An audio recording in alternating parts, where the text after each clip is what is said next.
What is the second screen phenomenon? Well, the easiest way to explain it is you're probably engaging with this very phenomenon right now. Like as I'm speaking to you, in this very moment. Do not confuse your business of commerce with our business of... They won't stop talking about grain. What the? What the? What the? What the? What the? What the?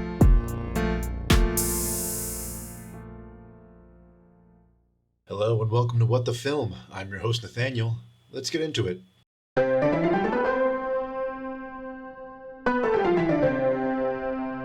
Have you ever been watching a movie and realized that not even 2 minutes into it, you're already looking at your phone? And not even that quick check-in thing either. Like you're full on scrolling TikTok. That's essentially one of the definitions of second screening. In this video, we will examine the many meanings second screen has, as well as how this particular phenomenon affects movies and screenwriting. We'll also see who is to blame for this, audiences or studios. And lastly, we'll try to figure out what exactly we can do to help curtail this particular phenomenon and maybe course correct a little bit. And before I go any further, yes, I acknowledge that ADHD exists. I went to high school in the United States. I get it. But this goes well beyond the responsibility of any one group of people. So if you saw this and your immediate response was, it's because everyone's got ADHD these days, it's time for you to take your meds and go night-night, Gram.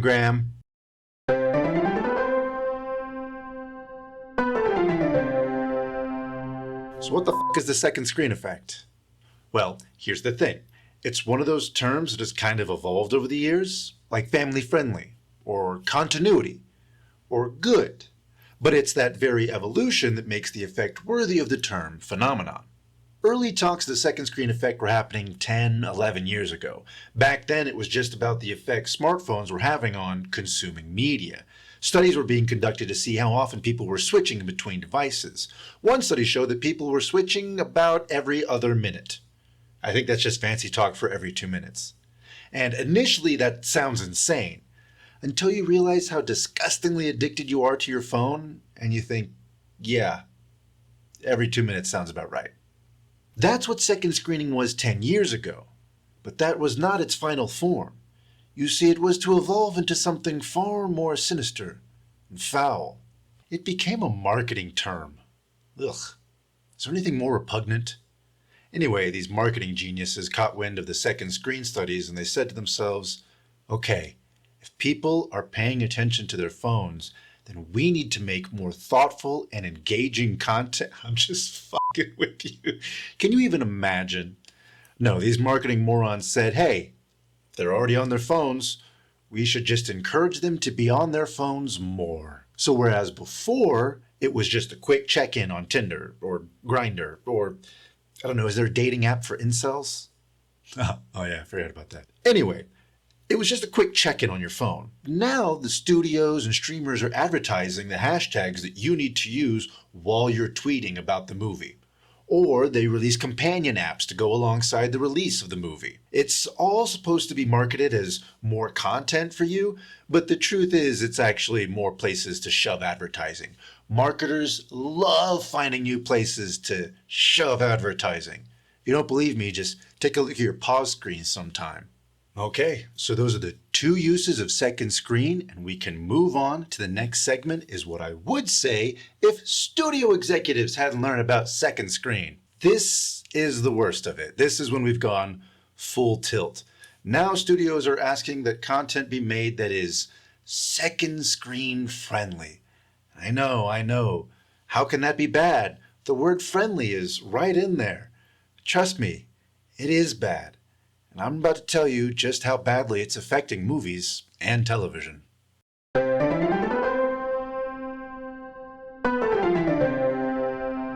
There has been a concerning uptick in the number of bad movies being released lately.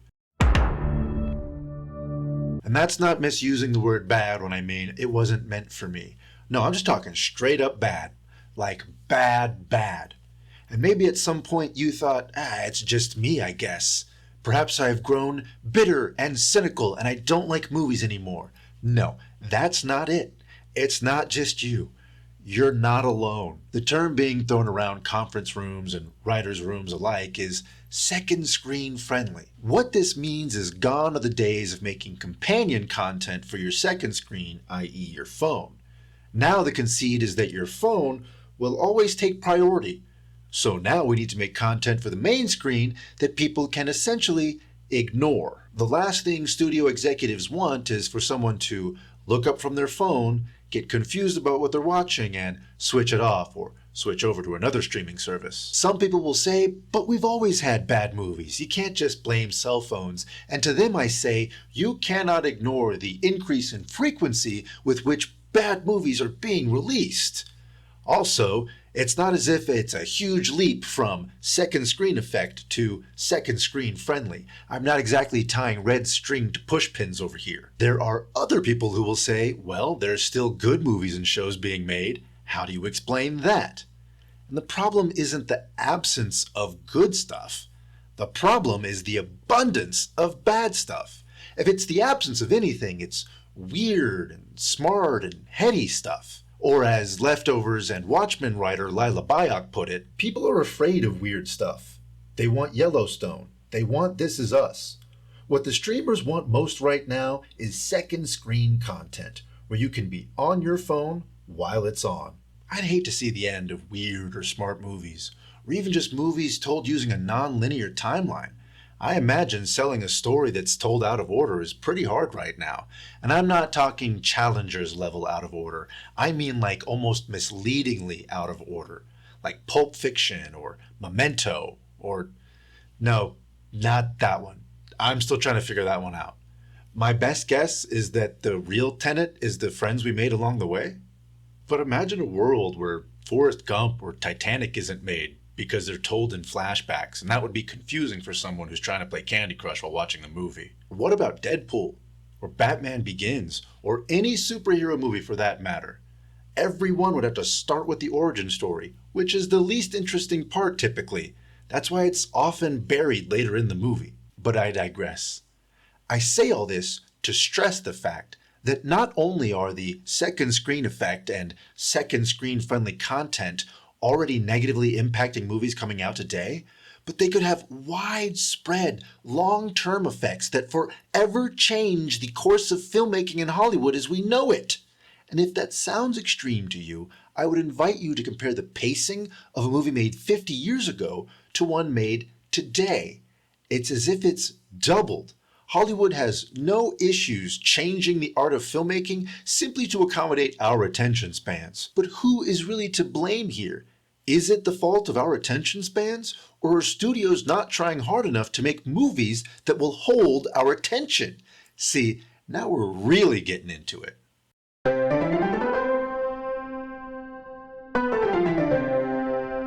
Who do I blame for all these bad movies and good movies gone bad? Is it my dumb friend's fault for constantly checking his phone to see if he missed a call or a text, which he really needs to stop doing? His dad isn't going to reach out anytime soon, because the truth is that he doesn't love him and probably never loved me in the first place. Did you, Dad?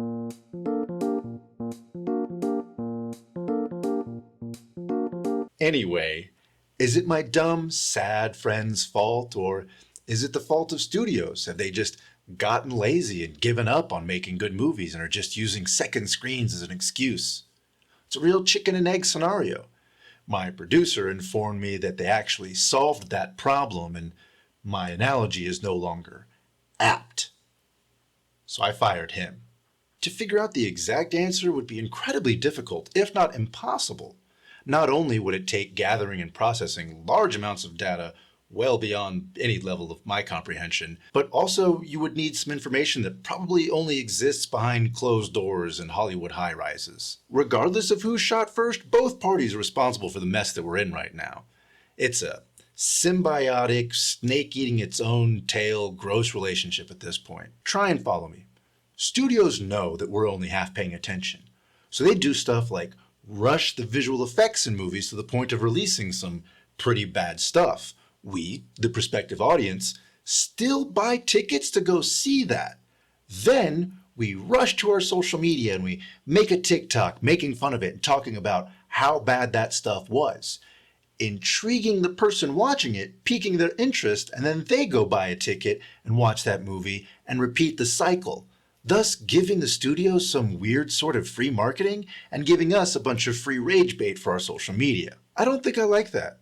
I don't want that to be a lasting trend. I'm already pretty scared of where we're going with movies based on society's media literacy rate. If my TikTok comments are any indication, people are struggling to understand a 1-minute video.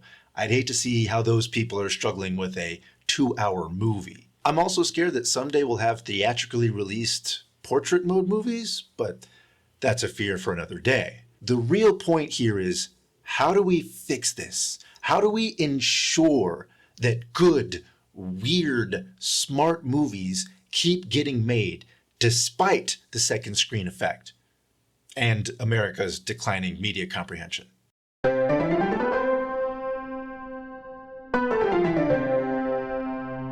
How do we make sure that we as audiences aren't forever stuck with dumb movies that somehow only make sense if you're half paying attention? I don't think those movies are going away anytime soon. That's toothpaste that isn't going back in the tube. Although in truth, sometimes you can use the tube to suck the toothpaste back up. Apparently, that analogy wasn't apt either. I'm so fucking glad I fired you, Dave. Like, let a man have some goddamn artistic license. But back to how we fix the fallout of the second screen effect. We can't. But what we can do is ensure that good, weird, smart movies keep getting sparsely made. And well, how do we do that? We're just the audience. It's not like we're the ones producing these movies. It's quite simple, really. You know how a lot of the times when you go see a terrible movie, you tell anyone who will listen that you saw a terrible movie? And then when you see a movie that you really like, you kind of just say to yourself, that was pretty good. Do you see where I'm going with this? Those two things need to switch around. Unfortunately, internet culture encourages us to rage engage and focus on the negative. I mean, people are acutely aware of this. That's why they don't organize positive review bombs for movies that they like. They organize negative review bombs for movies that they hate or probably haven't even seen yet. But there absolutely is power in positive support and organizing that positivity. Firefly fans knew this. K-pop fans know this.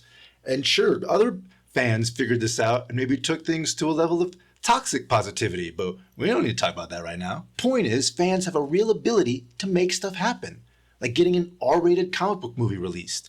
And yes, I know it wasn't the first one, but it was a Marvel character swearing and murdering in a time where Marvel was very protective of the Marvel brand. So getting that movie released was no small feat for Deadpool fans, but they achieved their goal by engaging and organizing. That's what we need to not be so afraid of. We need to be willing to engage when we like something. Maybe make a TikTok, use a hashtag, download a companion podcast, write a letter to your senator, or I don't know, just tell someone that you liked Fall Guy. We just gotta talk about stuff we like, especially if it isn't born from existing IP. Existing IP is existing intellectual property. So in other words, studios are starting to think that we only want to see stuff that's been adapted from books or comic books, or it's a remake of some old film or a foreign film or a reboot of an existing franchise or a spin-off of that franchise. So alongside spreading word of good movies, we also need to be hyper aware of how we're spending our money. Simply put, we need to pay and buy tickets to the theater to go see the weird, original stuff, or watch it via the appropriate streaming platform. And when it comes to Disney movies, well, we should pirate every single one of them until the end of time. As I said, I don't think this will do anything to curb the deluge of bad movies coming out, but I think it's a good start towards ensuring that we keep getting more unique stories.